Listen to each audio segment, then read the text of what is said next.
Masu sauraron mu Assalamu alaikum. Idan dai ba ku manta ba a shirinmu da ya gabata mun tsaya daidai inda Salma karatunta ta saka a gaba sannan Salma sun zana jarabawar fita daga JS sun shiga SS1. Daga lokacin Salma bata ƙara ƙiba ba sai tsawo amma cuɗanya da yaran masu kuɗi irin su Salma ɗan ƙasa da sauransu yasa ta waye sosai. Babu yanda za a yi kaga Salma baka yi tunanin cewa 'yar masu kuɗi bace. Zuwa yanzu ta manta yadda Shattima yake fara'a ta fi sabawa da na yanayinsa na yanzu. Tana kallon shi a matsayin wanta mai kula da ita kuma wanda take shakkarsa sai dai ta kasa manta kalaman nan masu muni da ya mata. Hakan ya taimaka kwarai gurin ƙara nesanta zuciyarta da son Shattima a cikin kuma littafin nan ne na rana ɗaya wanda Halima ke mashi ta wallafa yanzu kuma shirin zai ɗora. Sha'awarsa a gare ta a matsayinta na matarsa ta yadda rashin so ne kawai dalili. Domin dan ya neme ta sau ɗaya bata amince ba bai isa ya zama dalilin da zai sake kasa gwada sa'arsa ba. Zuwa yanzu ta fi ɗaukar kanta ba a matar aure ba. Hakan ya fi saka ta kwanciyar hankali haka kuma ba ta tambayar shi komai sai in fita unguwa za ta. Game da kuɗi ko wani abu ko ta ce masa tana son wani abu sai abin da ya kawo ya bata idan ko kuɗin makaranta ne sai dai ta kawo masa takardar banki na Islamiyya kuma dama na shekara yake biya mata. Daga cikin kuɗin motarta 500 ɗin nan take makalewa shine take siyan ɗan kayan bukata irin na mata. Aliya dai tun tana ɓoye damuwarta na rashin samun ciki har ta dawo tana nunawa fili. Sai dai takan ji sauƙi kaɗan idan ta tana cewa ba fa ita kaɗai bace ba ta yi cikin ba. Ga Salma nan. Shattima kullum yana lallashinta akan haka. Sai yake ganin kamar tana zargin shi ya kasa. Don haka da ta zo masa da batun son neman aiki a asibiti bai ƙi ba. Don yana son ta rage kewa. Ganin idan har tana fita aiki za ta ɗan samu kwanciyar hankali. Ta hanyar abokin aikinsa ya sama mata aiki a asibitin kawo. Amna kuwa wata plaza yayin ta ya siya akan titin Ahmadu Bello da ke Kaduna. Da haka momi ta ce a bata shago ɗaya don ta zuba kaya. Shago 2 aka bata tunda suna tausaya mata. Suna ganin tana auren marar ƙarfi. Ɗaya aka saka mata kayan kicin, ɗaya aka saka mata na yara. Aka nemi masu saida mata aka zuba, kullum take zuwa dan da ofis ɗinta a ciki. Shattima bai so ba amma dole ya shiru dan ya san ma ba za ta yadda ba ko ya hana ta. Lokacin Jafar wanda suke kira da Jiniyo, mamansa kuma tana ce masa Honi, an yaye shi dan shekararsu ɗaya. Nafisa dai ba ta niyyar yaya Ashraf ba, sai ya shekara da rabi cif. Sai dai ita mata ta da balle akan cewa za ta shiga makaranta don ba za ta yadda ba a ce kullum tana gida kowa ya fice. Cikin haka kwatsam sai ga Nafisa ta soma jinya. Suna zuwa asibiti aka ce ciki. Nafisa ta daka tsalle ta ce sai dai a zubar. Shattima kuma ya ce wallahi idan ta sake ta zubar masa da ciki zai mata hauka za ta sha mamaki. Rikicin da sai da ya kai su gaban mamanta inda maman ta mata tas ta kuma ce kar ta sake jin makamanciyar irin wannan maganar. Dole Nafisa ta zo ta dangana amma dai sai da Shattima ya nemo mata mai aiki saboda kula da Ashraf tunda ita laulayinta baya mata da wasa. Wani abu da ya sa Shattima cikin wani mugun bacin rai, Amna ta saka Jafar a makaranta mai matsanancin tsada. Ajin wasan yara, kuma sai da ta kai shi ta yi komai ba tare da ta sanar da shi ba. Sun yi rigima sosai. Ba tare da kowa ya sani ba, kin yadda da ka'idojin da ya saka mata ne na cewa lalle ta ciro yaron daga makarantar domin ɗan ikon sani ba nata ba. Abin da ya sake ɓata masa rai da ya kira mahaifinta ya sanar da shi sai ya nuna cewa ai shi ta taimaka mawa kasancewar bata ce ya bada kuɗin shi ba. Haka kuma ita ma tana da ikon yi wa ɗan komai tun da ita ta haife shi. Rikicin bai ƙare ba sai da ta kai ga ƙara wurin hajiyarsa. Hajiyarsa ta haɗa su ta yi musu nasiha inda ta nuna ma Amna cewa ba wai laifi ba ne don ta saka ɗansa a makaranta, amma komai ya zama cewa za su riƙa shawara. Shi kuwa Hajiya ta ce ya yi haƙuri komai ya wuce. Dama Aliya ita ce ta ƙara tunzura shi tana nuna masa cewa kan 'ya'ya zai bambanta idan har ba makaranta ɗaya suke zuwa ba. Sannan yaran Amna za su raina shi a nan gaba matsawar suka gano cewar mahaifiyarsu ce take yin ɗawainiya da su. Shi za su ga kasawarsa. Irin wannan zantukan na Aliya suka saka shi jin tsanar Amna da jin zafinta. Bugu da ƙari Amna ta je ta saka maganin hana ɗaukar ciki don ta ce masa ba za ta iya haihuwa duk bayan shekara 2 ba. Nan ma sun sha rigima da jin zafin juna. Ranar wata Litinin Salma sun je makaranta sai aka ba su hutu domin mataimakin shugabar makarantar ya rasu. Salma ɗan ƙasa ta ce bari ta je gidan Salma ba sai ta waya a zo a ɗauke su tun da direban su ya wuce. Su Amina Hamza da su Jamila Ramalan suka ce su ma za su je. Salma kuwa ta ja su suka je. Ta musu girki suka sha hirarsu. Har suna tambayar wai nan sashen ta ne ita ɗaya sai ka ce wata mata aure? Salma ta ce ai yayanta yana ji da ita. Ni yayan nata ne ma wallahi yayi min akwai aji. Salma dai ta bi su a haka kowa ta nufi gidansu. Salma kuwa direban su ya zo ya ɗebe su da ƙannanta. Aliya aikin rana gari ta tana gida lokacin nan ku ta kira Shatima a waya ta ce ga Salma nan ta ɗebo zugar 'yan makarantarsa sun zo suna ta yi wa mutane hauka. Nan ko Shatima ya cika dam.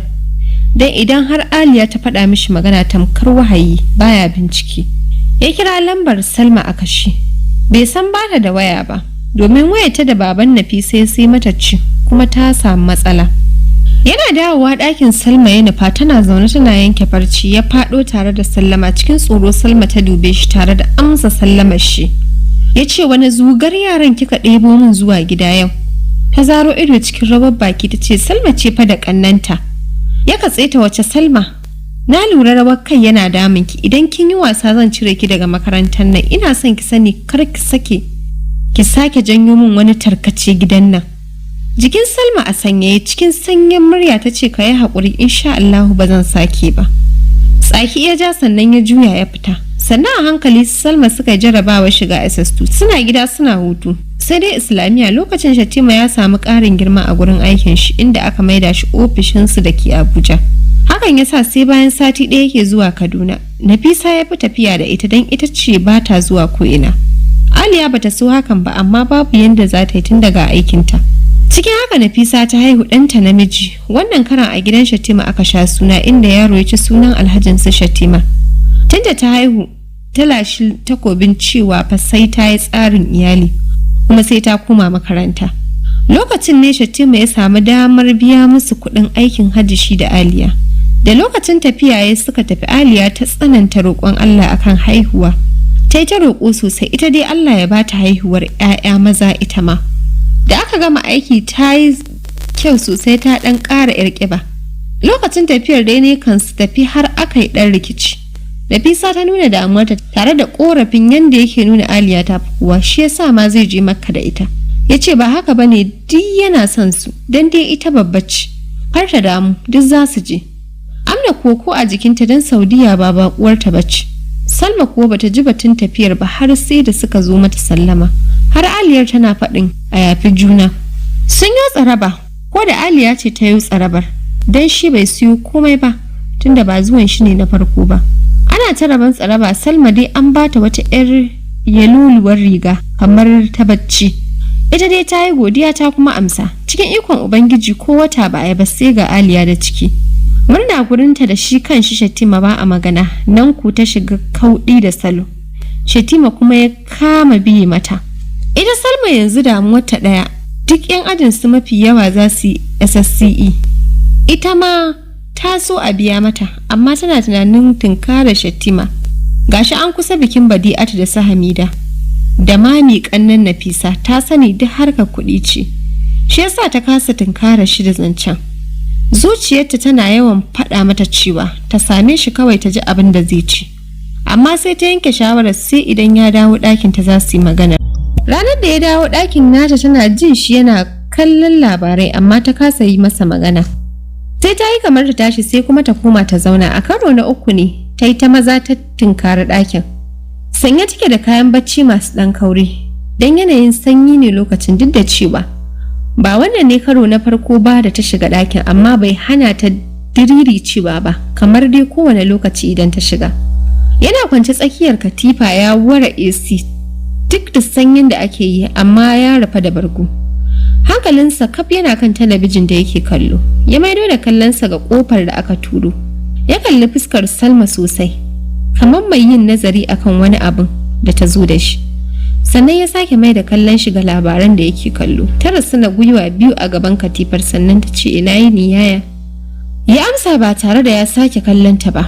Hakan ya sa ta ji ɗan ƙarfin gwiwar da ta shigo da shi. Ta rasa shi. Jin shirin ya yi yawa ya ce lafiya, ta ɗago ta dube shi. Har lokacin idanunsa suna kan talabijin ta ce yaya dama na zo ne. Sai kuma ta shiru ya dube ta kin zo me. Cikin sauri ta dube shi. Ya tsare ta da idanun shi. Ta sake sunkuyar da kai yaya ajinmu ne aka ce duk wanda yake son ya zana jarabawa fitatu ya biya. Ta sake yin shiru ga sanyin AC din ya soma ratsa ta. Har ta soma kaduwa. Ya ce ke kina ajin fita ne? Ta ce a'a yan dai ajinmu ne mafiya yawa an biya musu za su yi fita. Shine ni ma na ce bari in faɗa maka ko kana da halin biya min. Ya shiru yana kallon yadda take kaduwa kanta a ƙasa, ya san sanyin AC ɗin shi ne. Sai ya ɗauki remote ɗin ya kashe, sannan ya canza harshe daga Hausa zuwa Turanci. Ba ni da tabbacin kin san me kike yi a makaranta har da zan biya miki ki jarabawar fita. Ita ma cikin harshen Turanci ta ce yaya bari in ɗebo maka dukkan sakamakon jarabawa ta ka gani har ma da kyaututtukan da na rinka samu a lokaci daban-daban idan za mu yi hutun canjin aji. Ya daga hannu bar su kawai kar ki kawo min. Me yasa baki nuna min ba tun a lokacin da kika same su?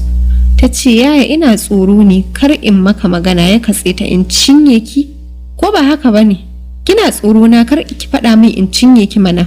Cikin daga murya ya ce bari in faɗa miki wani abu zan biya miki kuɗi ki jarabawa amma ina son ki san matsawar kika faɗi jarabawar ko kika rasa darasi ɗaya a ciki to fa kin gama karatun boko ba za ki je jami'a ba. Cikin sauri ta ce na yadda yaya. Ya ce to shikenan ki je zan je makarantar taku. Ta ce na gode sosai da yawa yaya. Bai ce komai ba ta tashi ta fita. Suna cikin aji zaune suna rubutu sai ga wata ta zo ta ce Salma Bashir ta zo. Tana zuwa ofishin shugaban makarantar sai ta ga Shattima sun tabbatar masa za ta ji jarabawar domin duk ajin an san kwazanta. Shattima ya biya aka bashi takardar shaida. Ita kuma aka ce ta koma aji idan an tashi ta zo za a yi mata hutu da sauran abin da ya dace.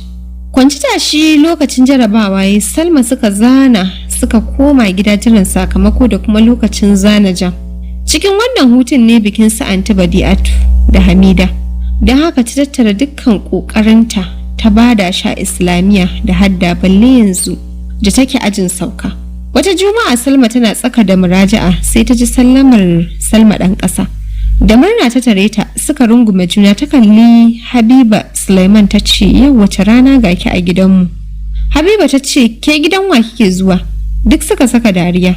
Sun zauna ta ba su abinci da na sha suka ba ta katin biki da anko na bikin Habibar ne. Salma tana juya katin ta ce ku saka ni addu'a a bar ni zuwa wannan biki ko da na rana ɗaya ne. Salma ɗan ƙasa ta zaro ido har yanzu bai daina takura ba. Akan fita ba yayan naki? Salma ta ce har yanzu baya bari. Sai dai wani lokacin bana ganin laifin shi idan na ga yadda 'yan mata ke lalacewa a wannan zamanin namu. Bugu da ƙari ina karanta littattafai. Ina ƙara samun wayewar kai. Habiba ta ce dalilin babanmu kenan da ya tattara mu ya ce aure zai mana. Har da fatanmu wadda ko sakandare bata gama ba. Sai dai ya lura tana da janye-janyen ƙawaye shi yasa. Salma ɗan ƙasa ta ce mu ko babanmu yana da son karatu kuma baya kawo komai a cikin ransa game da mu. Sai dai mu ma fa muna karance-karance mun san abin da zai cuce mu don haka waye zai kai kanshi. Sun yi ni sannan suka tafi. An kusa sati Salma tana tufka da warwara kafin ta iya tunkarar Shattima da katin biki. Cingam da kuma anko. Ranar yana ɗaki tuwon shinkafa ta da miyar ganye. Shattima yana cin duk abin da ta girka yanzu musamman idan ta abincin gargajiya. Domin ta koyi kalolin girki a cikin littattafan Hausa da take karantawa. Ranar da ta yi karambanin gyara masa ɗakinsa don kullum tana son ta gyara amma tana jin tsoro. Wani lokacin ma kulle ɗakinsa yake yi. Ta goge kayan wutar ta sa turare. Sannan ta jera masa abinci tun kafin ya dawo sallar isha'i ta gama komai. Da ya shiga ɗakin ya yi ta kallon ko ina ɗakin yana ta ƙamshi da ƙyalli babu ƙura. Yawan ya saka jallabiya ya zauna kan katifar yana cin tuwon cikin nishaɗi har yana zance da zuciyar shi cewa akwai kuwa abin da ya kai tuwo daɗi. Ga kuma labarai yana kallo abin shi. Salma ta sallama tare da ɗan tura ƙofar ya amsa, idanunsa na kan wayarsa da ke ringin. Ya daga yana waya, ta kwashe kwanukan saboda ta lura ya gama ci. Ta dawo ta tsuguna tana jiran ya ƙara wayar da hajjiyar shi suke magana akan bikin Badi'atu. Da ya gama ya dube ta, menene kuma? Dan na san ke ba a ganin ki sai kina da bukata. Fadin hakan ya sa ta kasa magana. Ya ce ina jin ki. Ta ce dama yaya zan tambayi zuwa bikin yar ajin mu ne. Ta kai ƙarshen zancen cikin faduwar gaba da zillimi. Ya tsira mata ido kamar mai tuhumar ta, ya ce wace ce yar makarantar ku? Ta zazzage ledar hannunta, ya bi cingam da katin da kuma kyallen da kallo. Ya sa hannu ya ɗauki katin ya karanta, sannan ya aje ya ɗauki kyallen. Wannan kuma fa? Ta ce kyallen anko ne. Ya ce maimakon a sako zanin sai a sako kyalle? Ta ce sun saka ne idan mutum ba zai saya a hannunsa ba sai ya amfani da wannan kyallen. Ya ce nawa suke saidawa? 3,000 ne. Ina ne ake saidawa? A sabon kawo ne gidansa amarya. Ya ce to su ka miki, amma a cikin bashi da kike bi na zan sai miki. Ta tsira mishi ido, wani bashi? Ya ce dubanki 50 da na ara, ai ban manta ba. Salma ta ce yaya tun a ranar na faɗa maka ba bashi ba ne, baka nai. Ya ce ni ma tun a ranar na gaya miki cewa bashi ne, ki kira su ka miki zanen. Ta ce bani da waya, ta lalace. Ya tura mata ƙaramin wayarsa, idan kina da lambar ta kira. Salma tana ta mamakin yayan nata a yau. Ta juya bayan katin inda ta sa Habibar ta rubuta mata lambarta. Ta ce yawa ga lambar. Ta sa lambobin ta kira, ta dube shi babu kati a wannan layin. Ya tura mata katuwar kira da wannan. Ta ɗauki wayar cikin tsoro tana juya ta, bata san ina za ta shafa ta kawo ba. Ya kalle ta shafa tsakiyar. Tana shafa wayar ta kawo hoton Ashraf da Jiniyo da Shahid ne. Ta tsira ma yaran ido. Bata san a fili maganar ta fito ba, ta ce suna kama. Sai da ta ji ya ce duk aini suka biyo.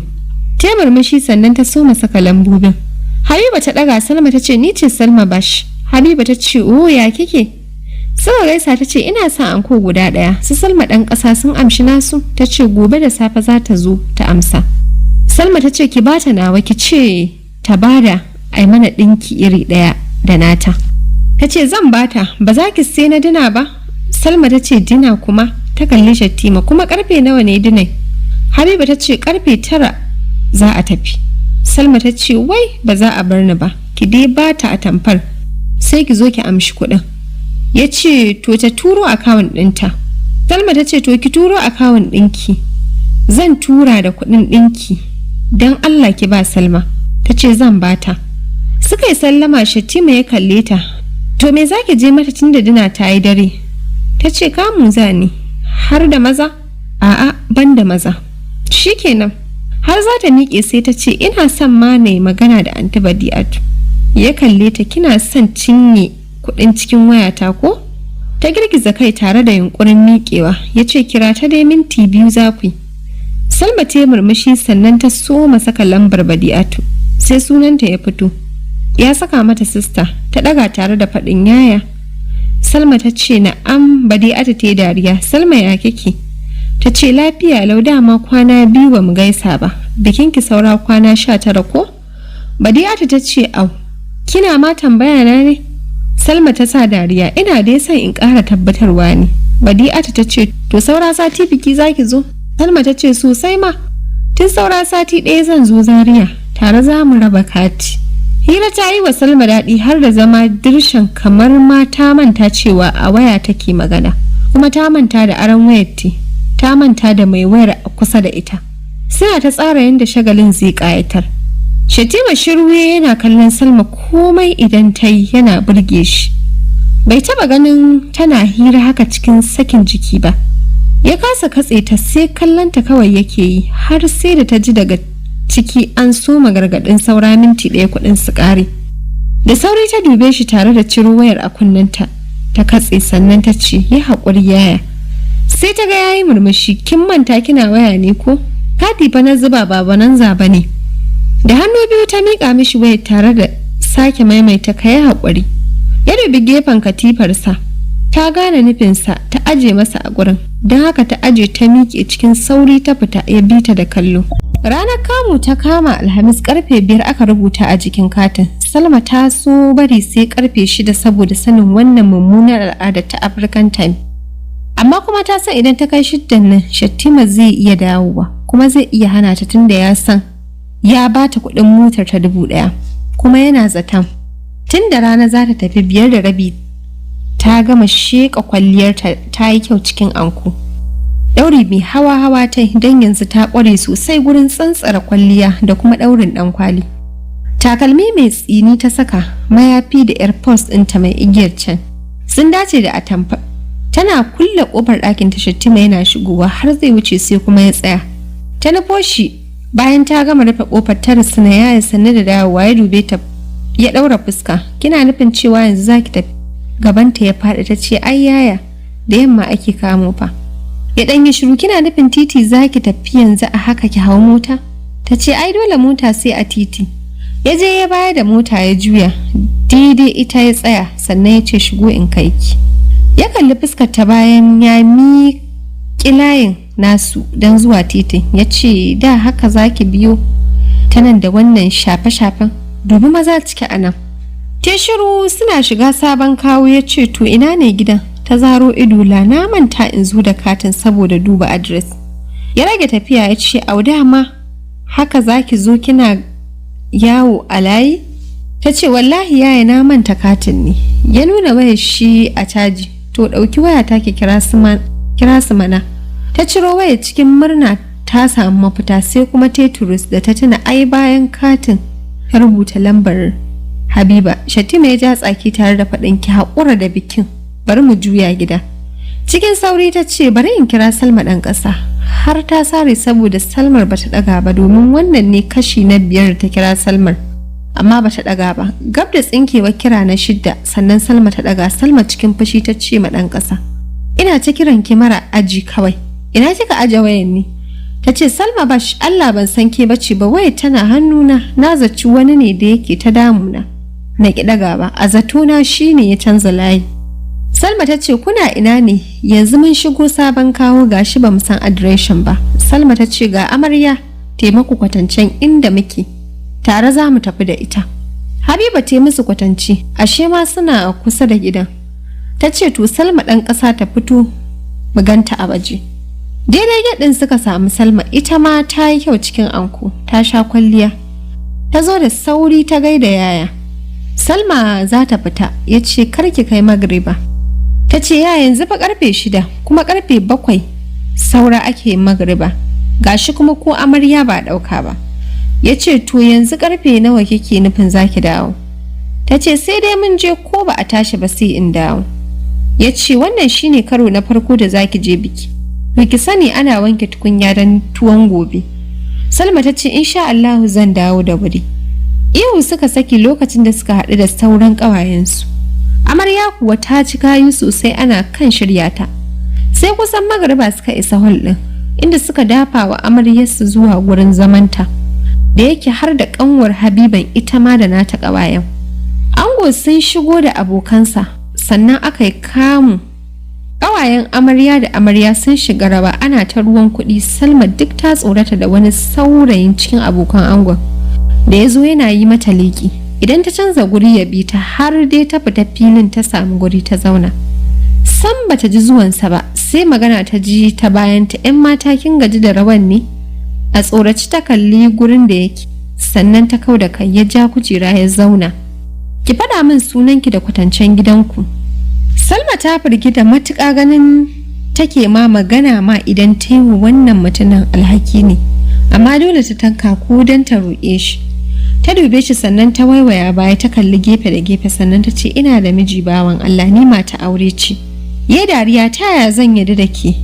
Baki kama da mata aure ba. Ni sunana Yusuf Bashir muna zaune a Malali. Ɗalibi ne a Jami'ar Ahmadu Bello da ke Zaria. Kuma yanzu ina shekara ta ƙarshe ina karanta. Salma ta ɗaga mishi hannu. Malam dan Allah ka tashi anan idan kuma ba za ka tashi ba ni bari ka ga. Ta miƙe da sauri ta koma filin. Ta riƙe hannun Salma ɗan ƙasa ta ce Salma zan tafi gida. Ku zo ku raka ni. Salma ɗan ƙasa ta dube ta haba dan Allah yanzu fa aka fara kuma ko abinci baki ci ba. Ta ce kin san da yaya ya bar ni? Dan Allah ni dai zan tafi. Gashi garinmu da nisa zan iya rasa abin hawa fa. Salma ta ce ki bari komin dare dole a kai ki gida. Salma ta haƙura ta ci gaba da zama amma a ɗarare. Ko da aka soma ciye-ciye, Salma ta kalli agogonta tara saura, ta miƙe da sauri ta nufi gurin Salma. Inda suke ta ɗaukan hotuna, ta ce Salma ko ba za ku raka ni ba, zan wuce dare yayi. Salma ta ce mu je ki sallami amarya in raka ki tunda kin ki bari a tashi. Suka yi bankwana har da sauran ƙawayen suka fito don raka ta. Salma tana riƙe da jakar da aka raba ta biki. Suna fita hall ɗin sai ku saurayin da abokansa guda biyu ya tsida su. Salma ta kalle shi ta ja tsaki ta ce don Allah ku zo mu ci. Ya dubi Salma ɗan ƙasa ya ce don Allah ki shigar da magana ta ga ƙawarki. Ina son ta na faɗa mata amma ta ƙi ta saurare ni. Salma ta ce baka da matsala zan yi magana da ita kuma za ka ji sakamako. Ya ce za ku tafi ne in kai ku? Salma ɗan ƙasa ta ce yauwa gida za ta ka kai ta. Salma cikin ɗaga murya ta ce ɗan ƙasa kina hauka ne ya kai ni ina? Cikin fashi ta wuce fu ta basu tsaye. Duk suka saka dariya. A bayan Jamila Umar ta ce na rasa dalili Salma ba ta so a ce ana son ta sam. Ɗan ƙasa ta ce yayin da take tsoro. Amma ku zo mu je. Ta dubi saurayin Yusuf maraka ta ka kai ta mu dawo tare kafin a tashi. Amma bari ka ga dabarar da za a yi. A wace mota ce? Ya nuna motar. Ta ce Jamila bi ta ki lallashe ta ku shiga motar don ni yanzu idan na je faɗa zami. Da ƙyar Jamila ta shawo kanta suka shiga motar. Duk bayan suka zauna ta nuna ma Salma motar saurayin wannan yatsinar ba. Salma dai ta yi sabbin ɗinkuna banda wanda Shatima ya musu. Kuɗinta da take ɗan makalewa ta ba Salma ɗan ƙasa ta sai mata yadiddika masu kyau. Ta ba da aka ɗinka mata su sun yi kyau sosai kayan. Salma ta zaci Shatima zai bar ta tun ana saura sati ɗaya bikin. Amma sai ya ɗaura fuska ya ce baya son shirme da ƙyar da roƙon da Badi'atu ta yi. Masa ya batta ana sauran kwana 3 biki. Cikin ƙawaye Salma ta saje suka sha lalle ana ta shirye-shirye. Bikin su 3 ne. Ya tara mutane sosai. Salma ta yi aron kuɗi 10,000 gurin ya Hadiza da ta kwashi adashi za ta canza gado. Salma ta ce don Allah ta ara mata ta yi wa Badi'atu gudunmuwa. Ta kashe kuɗinta duka ne, amma da zarar an gama bikin za ta tara ta biya ta. Wani saitin agogo ta sai mata mai guda 3,11,000. Sun yi kyau sosai kowa ya gani sai ya yaba. Nafisa da Salma dama rana ɗaya suka zo. Amna kuwa ita sai ranar biki, Aliya kuma shi da kanshi ya ce ta bari sai ranar biki. Salma gidan Hajiya kaka ta sauka, gidan kaka dan za ta fi sakewa. Saboda can jama'a ta yi yawa, Amna gidan Antimomiyo suke da Badi'atin da kuma ƙawayenta. Duk shagulgula tare aka hada da na sahami da kamar kamu, Sisters Day da sauransu. Dina ce wadda abokan ango suka shirya ita ce ta Badi'atin kadai, wadda aka yi ana gobe ɗaurin aure za su wuce zuwa Katsina inda mijin Badi'atu yake aiki. Saboda kwastam ne babba. Amarya ta yi kyau har ta gaji a gurin dina, su Salma an sha gayu babu yanda za ka kace tana da miji. Sai faman kashe hotuna suke yi da sauran ƙawaye da 'yan uwan su Shatima sa'anninta. Lokacin da aka zo soma rawa su Salma mazari nan suka shige tare da amarya ana ta rawa, 'yan uwa da abokan arziki suna ta yi wa amarya liki. Kallo sai ya koma sama lokacin da wani ya zo yana yi wa amarya ruwan 'yan dubu-dubu. Gurin ya ɗauki ihu, Salma ta tsira masa ido cikin mamakin kowane ne wannan. Gashi ita kaɗai yake wa liƙin banda ango. Da ya gama kuma ta ga ya nufi kujerar da su Antimomiyo suke zaune. Salma ta taɓa Aisha Antimomiyo ta ce wai wane ne wannan? Aisha ta ce yaran yayan su mamanmu ne, ya so Anti Badi'atu sosai ta yadda. Salma ta ce shi ma yana da mata. Aisha ta ce a ita dai ya so ya aura, gashi yana da kuɗi sosai, kasuwanci yake, komai suna yi irin su shinkafa, taliya da dai sauransu. Salma ta ce kash da mata yadda gashi mai kyau, wannan ko gashi har da mata da yara 2. Aisha ta ce ai kowa ya ji haushin ta bare Hajiya, baban shi ne babba a ɗakin sa Hajiyar ba. Kuma ya rungume su kamar me. Komai shi yake musu dan shi ma ɗan kasuwa ne, yana da kuɗi. Da ɗan ne ya taso to sai ya fi uban kuɗi. Salma ta ce Allah ya yi wannan ne mijin nata. Aisha ta ce kuma haka ne, Allah ya ba su zaman lafiya. Sunanta da ta ji Imran ya kira ne yasa Salma waiwayawa da sauri. Imran kanin Aisha ne. Ya ce anti Salma wai ki zo. Ta ce in jiwa ke dai ki zo. Ta bi shi ta ga sun nufi fita waje, tana mamaki sosai ko wane ne. Dan yaya Hadiza da inna su ne za su zo mata, amma sai gobe gidan ɗaurin aure har ƙosawa ta su kai ta ga ko wane ne. Mamaki ya kama ta ganin Yusuf, da sauri ta isa gurinsa tana faɗin na shiga uku, wa ya ce ku zo nan, me ya kawo ku? Tana yi tana waige duk ta firgice, ya ce kwantar da hankalinki mana, menene dan na zo miki biki. Salma ƙawarki ita ce ta bani katin bikin yayarki. Tun yamma muka zo, ni ma ina da 'yan uwa a ƙaura. Can muka sauka, shine na ce bari mu zo dina, gobe mu je miki ɗaurin aure, daga nan ma sai ki gabatar da ni. Salma ta ce Yusuf ka taimake ni, wallahi ni mata aure ce, ina da mijina fa. Ya ce Salma sai dai kawai idan baki suna ki faɗa min, amma Salma ƙawarki ta tabbatar min cewa baki da wani miji. Salma ta ce ai bata sani ba ne. To na ji ɗin, ba na son ka, don Allah ka tafi. Mijina yana nan gurin, auren ƙanwarsa ce ake yi fa. Ya ce ni dai ban yarda da zantukanki ba. Ki kai ni kawai yanzu gurin danginki. Abokinsa da suka zo tare kuma ya ce idan kina jin kunya ko tsoro, faɗa mana gurin wanda za mu, sai mu je da kanmu, idan kuma sun fi son ganin magabatanmu sai su zo. Ganin mutane sun fara fitowa daga ɗakin taron sai Salma ta baya da gudu, jikinta yana ɓari. Ta nufi cikin ɗakin taron. Karo ta ji sun zabga da wani, a ruɗe take faɗin subhanallah. Domin wanda suka yi karan yana ƙoƙarin fitowa ne, yana yin waya. Wayar ta faɗi ƙasa, cikin sauri ita da shi suka kai hannu da nufin ɗauka. Salma ta riga shi kai hannu, ta ɗauki wayar ƙirar Samsung ce wadda ake yayi, ƙarshen tsada a wannan lokacin. Ta juya wayar a hannunta bayan wayar yayi kwatsa-kwatsa, kuma gashi har da bayan tun da shi ma gilashi ne. Da sauri ta ɗago kai ta kalli mai wayar da nufin ba shi haƙuri. Sai ta ga kamar wanda ya wa anti Badi'atu barin kuɗi ne. Gashi ya zuba mata ido yana kallonta, bakinta yana rawa, ta ce don Allah ka yi haƙuri. Bai ce ƙala ba sai kallon Salma yake yi.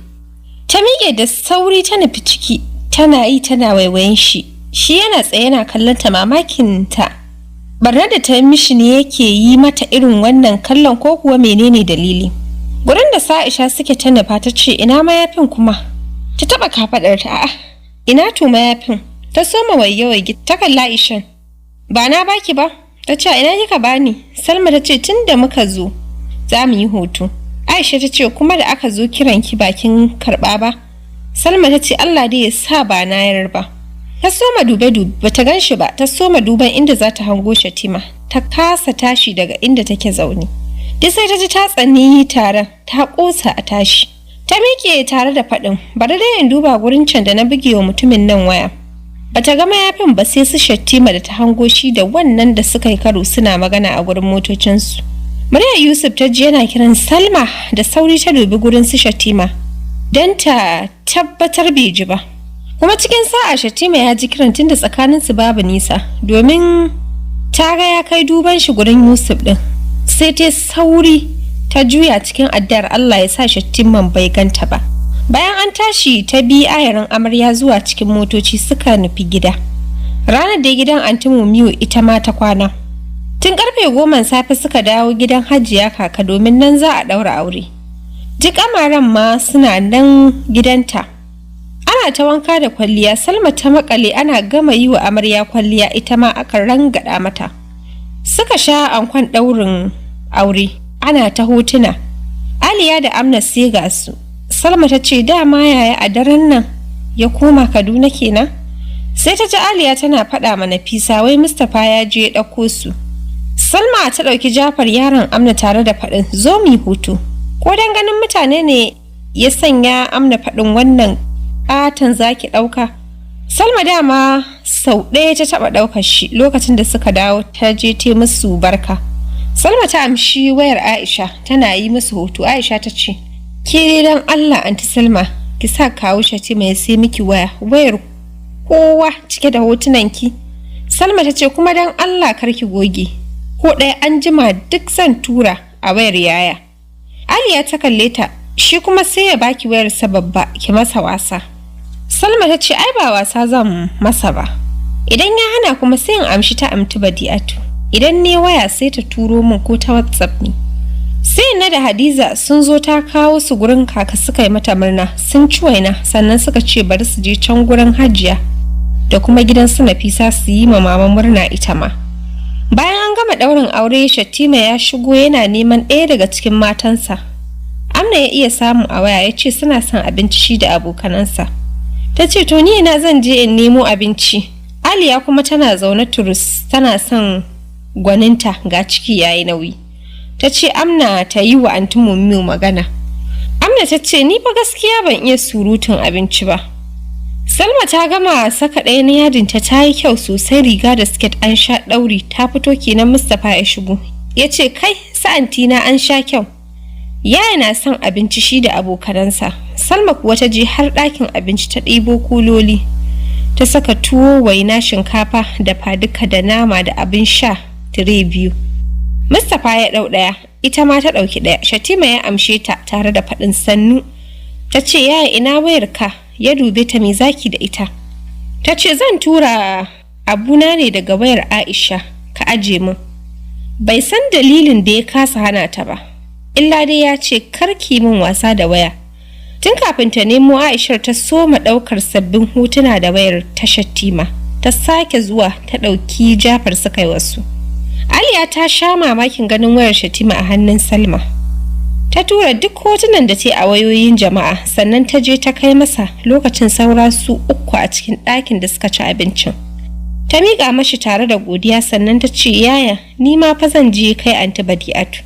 Ya ce ina, ta yi shiru don jin yadda ya amsa da ƙarfi. Munir ya ce ka tsina mana. Shattima ya haɗa rai, koma ciki malama babu inda za ki je. Za ta yi magana ya ce ba na son jin komai. Salma jiki babu ƙarfi ta fita, ta koma cikin gida. Ɗakin Hajiya Kaka ta shige ta takure a bakin gado. Hajiya Kaka da ke zaune kan sallaya suna hira da wasu 'yan uwansu, ta kalli gadon tare da tambayar wane ne nan ya yi rijib a gado. Salma ta ce ni ce kaka. Hajiya ta ce Salamatu. Salma ta ce ni ce kaka. Ta ce a'a na ga kin saka kaya kin fita yanzu. Salma cikin shagwaba ta ce ya Shattima ne wai ba zan je raka Anti Badi'atu ba, kuma kaka ya dace a ce shi yana babba ga mun 4 matansa a ce babu wanda ya je rakiyar kanwarsa gidan miji. Kaka ta ce zance yake yi, dole kawai a samu mai zuwa a cikin ku, ina Shattima a kira min shi. Salma ta ce sai dai in sa a kira shi kar ya ce ƙararsa na kawo. Hajiya Kaka ta ce kira min Saude ta sa a yi min magana da shi. Salma ta fita cikin murna ta bar Hajiya Kaka tana faɗa waɗanda suke zaune tare kirki da hangen nesa irin na Salma. Ta ce yarinyar nan ga ta ƙarama amma lissafi gare ta irin na manya, ga ta da ƙoƙarin kyauta ga kuma girmama mutane. Saura ta shigo tana faɗin gani kaka, ina shiryawa ne za mu kawo amare ki musu faɗa a kai su gurin iyayensu a zo a tafi. Dan Badi'atu tuni Alhaji ke waya su zo ta tafi da nisa. Kaka ta ce to ku ƙoƙarta ko a tafi. Banda shirme irin na Shattima a ce ku ɗaya daga cikin matansa babu mai zuwa. Anti Sauda ta ce ai ba zai yiwu ba tunda ita babbar cikin ta ya tsufa. Ita ƙaraman mu je tare ko kuma maman Jafar tunda Nafisa babu hali ita wannan ga tsohon ciki. Kaka ta ce kira min shi an ce yana ɗakin baƙi na waje. Salma tana jiyo muryar Shattima yana gaisawa da mutane a falo ta shige ban ɗakin Hajiya Kaka. Tana jin lokacin da ya ce kaka gani an ce kina nema na ruwa a jallo. Ta ce zauna ɗan nan. Ka faɗa min in ji ko gaske ne wai babu wanda zai je cikin matanka. Ya ce me za su je kuma su yi kaka? Ta ce ka ji zancen banza. Kai ne fa babba a cikin gidanku, matanka 4 amma babu wanda zai raka ƙanwarka. Ai ko dai da ka ji haushi, babu wadda fa ta je jere a cikinsu. Shattima ya ce to wa zai je cikinsu? Nafisa su ma cikin hidima suke, Aliya ta yi nauyi, ita ko Amna ba son shiga jama'a take yi ba. Salma ta buɗe ƙofar ban ɗaki ta fito daidai lokacin da kaka ke faɗin to ai ga Salamatu. Ya kalli Salma, kin zo kin kawo ƙarata? 'Yan ɗakin suka sa baki da cewa gaskiya matanka su ne masu wakiltarka a wannan tafiya. Jin baki ya yi yawa ya ce to shi kenan kaka su je duk wadda za ta. Ya dubi Salma, ki same ni a ɗakin baƙi. Kaka ta ce kada in ji kayi mata faɗa ba ƙara ta kawo ba. Ya ce kar ki damu kaka, kuɗin shan ruwa a hanya zan bata. Salma ta kalle shi don ta tantance, ya sakar mata harara, a tsorace ta bi bayan shi. Motar shi ya shiga, ita ma ta buɗe ta shiga, ya rufe ta da faɗa, ta sunkuyar da kai yana faɗin ke shegen yawo kika sa a ranki, shi yasa har kika kai ƙarata. Ina fi lura da rawar kanki da kika kama yanzu. Jiya ina kallon ki. Salma ta yi saurin duban shi tare da faɗin menai. Ya ce mayafi ma aje kai kika kama yawo haka jiki duk a matsi. Kina mantawa cewa kina da aure ma ko? Salma ta sauke ajiyar zuciya ta gode ma Allah da ya sa iya rashin mayafin ya gani. Ta girgiza kai tare da faɗin bana mantawa Allah kuwa. Ya ce kuma tunda kin matsa sai kin je ki je din. Amma fa ki sani duk wani motsin ki zan sani sannan kuma ko naira ba zan baki ba. Ta saki fara'a babu abin da zan yi ma babu komai idan baka da kuɗi. Ya ce ina da shi ba zan bada ba ne. Salma ta ce ya idan har kana ga zuwa na ɗin nan baka so Allah a bashi. Dama dai rashin dacewar a ce mu ba mu je ba. Kana kai babba shi yasa har ni magana. Ya ce idan kin zauna ma me zaki min? Ki je kawai abinki. Ta ce to na gode bari in je in shirya. Har ta fita ya ce amsa. 2,000 ya bata, ta sa hannu biyu ta karba ta ce na gode. A Katsina gidan amarya ya yi kyau duk da cewa kowa da barinsa. Ita da abokiyar zamanta amma gida ɗaya suke. Irin tarbar da suka samu daga dangin mijin su ne suka sa karan cewa ta karba a gurinsu. Abokiyar zaman ce dai sai dai a ce Allah ya kaɗa fitina domin kan ta tsaye washe gari bayan an yi buɗar uwar gidan don a haɗa su. Ta ce kar ku ce min amana don ba a bada amanar kishiya. Anda Saude ta ce to mu dai fatan mu a zauna lafiya zama na amana. Ta ce yanda ta so haka za a zauna. Duk suka sha mamaki don haka da suka dawo ɗakin Badi'atu suka yi ta mata nasiha tare da jaddada mata haƙuri.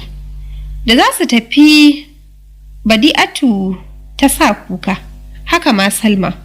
A Zaria kuwa bayan tafiyar 'yan kai amarya Katsina, Shatima ya samu Sa'aliya ya ce su shirya su koma don gobe zai wuce Abuja. Amna dama a takura take, nan suka koma gidan Hajiyar Shatima don shirya ba. Aliya kuma ta ce bari ta je gidansu su gaisa tunda bata je ba. Har ta ce da zai iya da ya bata zuwa gobe, ya ce a'a. Su gama komai zuwa bayan magariba. Ya dauki mota ya nufi gidan su Nafisa lokacin motocin ɗaukar amare sun fita da yake sunan aka kai amarya kuma an kwashi jama'a har zai juya don ya san kila Nafisa tana cikin 'yan kai amarya sai dai ya ce ya san gidan ya ragu da jama'a bari ya shiga ya sallama da su mama. Cikin sa'a da ita ya fara cin karo a falo ta ce a'a baban Ashraf ya ce na'am kin gama shiri ko? Ta ce wani shiri kuma? Ya ce to mu je inda babu mutane mu yi magana. Nafisa cikin mamaki ta ce shigo nan. Ta tura ɗakin sa Hamida. Wasu yara ne a ciki ta ce ki je falo. Ta kakkaɓe mishi bakin gado tare da faɗin zauna ya zauna yana cewa ina yaran. Ta ce Ashraf ya makale wa babata tun da muka zo. Babanmu kuma yana bayan mama. Shatima ya murmushi ai dole ya makale matakwaransa. Ta dube shi ina yini? Ya ce lafiya lau. Tunda an kai amarya ai biki ya ƙare sai mu tafi ko don gaskiya gobe da ke za mu nufi Abuja. Nafisa ta yar dariya gobe fa za a yi buɗar kai. Kaga ya dace in tafi? Ya ce ai an gama buɗar kai tunda an kai amare ɗakinsu. Ki musu addu'ar zaman lafiya kawai. Ta ɓata rai ya gaskiya ba zai yiwu ba ƙannena har biyu ban ga buɗar kai ba. Ya ce to na ji zan jira ki goben ki taho da wuri. Na faɗa miki Abuja za mu ci GB office. Ta ce ya wani me yasa baka min adalci? Shin ni kaɗai ce matarka ga Salma ai yanzu ba makaranta take zuwa ba kuma ga Amna idan ma Aliya tana da ciki. Amma ko da yaushe sai a ce in je Abuja. Kuma ni an ƙi saka ni a makaranta fi sabilillahi adalcin kenan. Shatima ya shiru yana kallonta har da kuka, gunjin kukanta ya sa anti Maimuna ta leko tare da faɗin. A'a, bayan an gama kukan ɗaukar amaran wa kuma muka samu yake gunji a nan. Ganin Shatima da Nafisa sai ta ce ai dama ku ne. Shatima ya gaida anti Maimuna ta ja kofar ta nufi ɗakin mama ta kira ta gefe ta ce mama Nafisa ce mijinta ya zo sai kuma gata tana kuka. Mama ta ce suna ina anti Maimuna ta ce suna ɗakin su Hamida. Mama ta ce Nafisa da kike gani sarƙa ce sarkin rikici. Bari in je in ji menene kuma. Bakin kofar ta tsaya tana jin muryar shi yana faɗin karatu dai ko ina ana yin shi. Ba sai Zaria ba. Kuma idan kika kwantar da hankalinki Abuja zan nema miki. Idan ma da za ki yadda, akwai wata makaranta da wata mata ta buɗe, irin ta koya sana'o'in na kayan yara da zannuwan gado da rigunan aure. Na yi magana da matar. Nafisa ta ce, ni zallar karatu zan yi. Ya ce, kin fi so ki koma baya, kina ganin Amna a waje ta yi karatunta. Tana da kwalinta na digiri, amma me te da shi? Yanzu fa kasuwanci ta koma. Ta ce, amma da iliminta. Yana kuma kanta ko? Shatima ya ce shi kenan yadda kika so, amma ina faɗa miki Abuja za mu tafi gobe. Don haka gobe lalle ki taho da wuri. Ta ce ni fa ba zan dawo gobe ba. Ta shiru ganin mama ta shigo kamar an je hota. Shatima ya risina ya gaida mama. Yadda ta amsa gaisuwar ya san ranta ɓace ki. Ya ɗago ya dube ta. Nafisa take kallo. Ta ce duk da ban ji zantukan ku duka ba. Abin da na ji ya gamsar da ni, ban san lokacin da za ki san darajar mijinki ba. Ya ga abin da za a yi, ke ki ce ba shi kike so ba, wannan ba tarbiyya ba ce, ban san kuma inda kika samu su ba.